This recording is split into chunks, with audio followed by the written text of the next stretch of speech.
Secretário de Estado de Proteção Civil, Joaquim Guzmão, informa, membro Polícia Nacional Timor-Leste assume cargo nessa presidente da Autoridade de Proteção Civil, Tuirlei Haruka. Atui Decreto-Lei número 11 de 2022, 9 de novembro, nebe aprova a estrutura da Proteção Civil, forbidam a preferência a tobele atur membro polícia não militar, nebe ia experiência dia por ele ocupa cargo chefia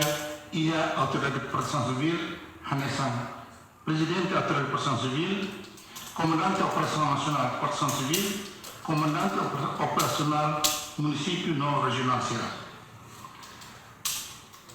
Também a autoridade que foi ali, ita precisa atu hari rodia desde os básicos, nós rodibele fora para capacita na parte membros proteção civil yang rodibele lidera proteção civil raça. Membros polícia serve maka agora destaca baia e a autoridade de proteção civil sira em comissão de serviço quando membros proteção civil preparadora sira se para posto ne não fez para ser instituição.